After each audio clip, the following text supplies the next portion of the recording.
Hey, what up guys, my name is Jacky and watching Once Upon a Church here today, where I'm going to show you guys Bible study tips for you. Now today I'm in a pretty good mood, so I feel like I need to bring these tips up because I feel like we all need to know these tips. But if you're new to this channel, definitely click on the subscribe button and the notifications button so you can see my live streams I put up on every week, so you guys would have an awesome time and we just always just come around, chat, talk about anime, we talk about Christian content, godly discussions, things about that, and also praying is something I promote as well on the channel, and shout outs like that. Anyways, I hope you guys enjoyed this video and I hope you guys learned something. Now whenever we're doing Bible study, I feel like one of the mistakes that we do is that we're not participating in Bible studying. And what I mean by that is that I think there's 3 types of Bible studying throughout my life. There's one that you go and do Bible study by yourself. There are group Bible study sessions and also church Bible study sessions in the congregation. So I know that not everybody goes to church, and it's really important to actually go to church congregations, especially on Sundays where they have the church sermon with the pastor, because he is the person who is like most familiar with the Bible, and he is supposed to do his job in telling you what the Bible is telling us, what God is trying to tell you. And it's important to go to church to learn during that time. Second one is when we do a group Bible study. Group Bible study is really important, especially when you go into a youth group. You go into an adult, I don't know, whatever, forever young youth group. It's important to actually get together into smaller groups so you can have godly discussions. When we have group discussions, it's really good to share your experiences and receive others' experiences. Sometimes we can't think of anything ourselves, but it's like with more minds, more brains together, we can actually like work out an idea, work out like what the Bible is actually trying to tell us. Plus, it's also important to actually get to know people more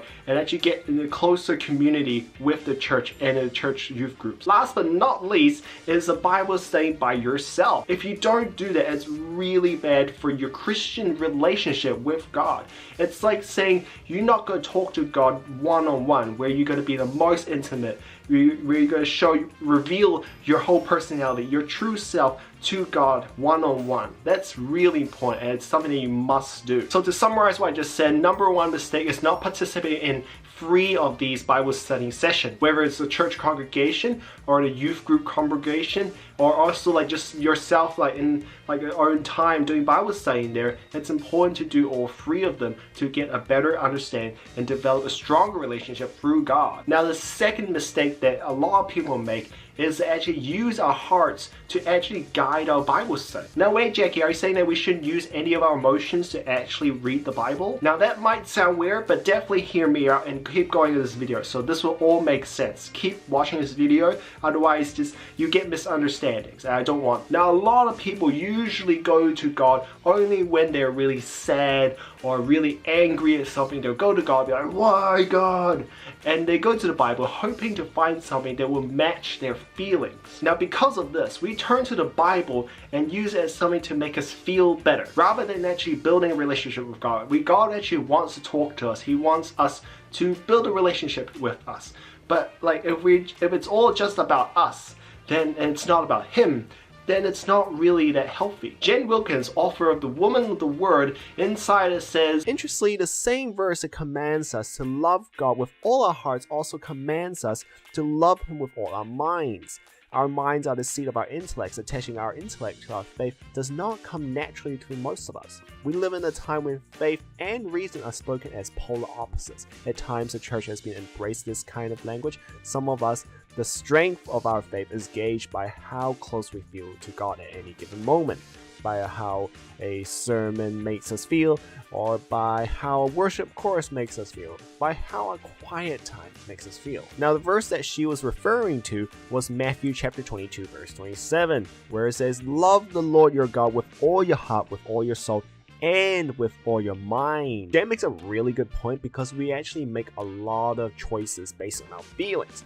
She also reveals that we should love God with all our minds, allowing our intellect to inform our emotions rather than the other way around. If you think about it, whenever we run into a situation where we get offended, there's always this emotional trigger that gets us first before our intellect actually kicks in. So I think this book actually points out a really important fact that we should always use our minds, our intellect that God gave us to actually decipher and not just our feelings. If we use too much feelings, we'll be really self-centered. Also, if you haven't noticed, I made a video about Bible studying when you're stressed. So definitely click on one of the links around here somewhere. Now, the third mistake that we do in a lot of Bible study, and I myself have been a victim of it, is actually skipping the whole sum of the Bible passage. Now, what I mean by that is, imagine you're reading Matthew chapter 1, verse 1.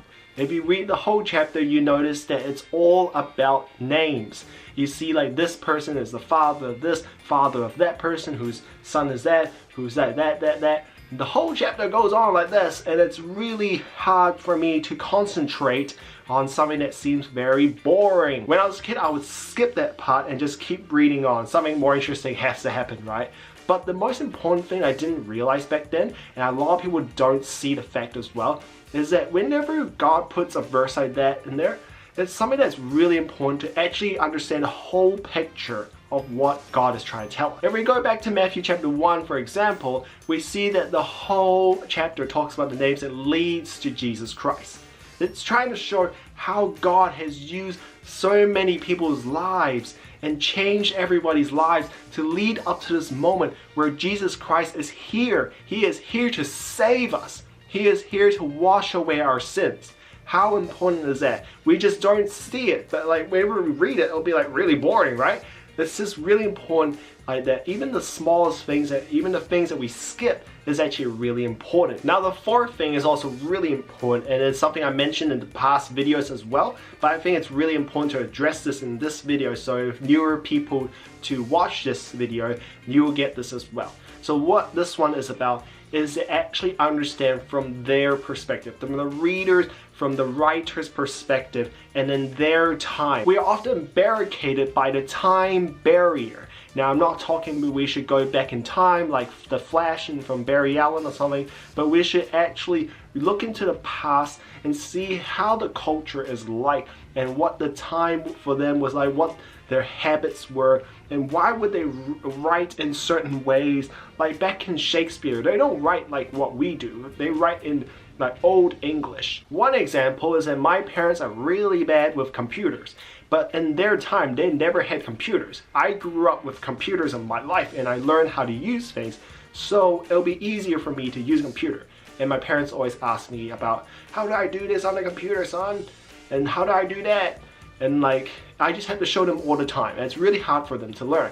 So I have to think in their time, that, and from their perspective, it's really hard for them, and that's why I want to help them. That's why I can understand it. I don't get angry or annoyed because of that. That whenever you do Bible study, you must apply it in your life. So whenever we do Bible study, we should always have an application in how we use it in our lifestyle. If we don't change our lifestyle from the Bible, then there's no use in learning what you've read, right?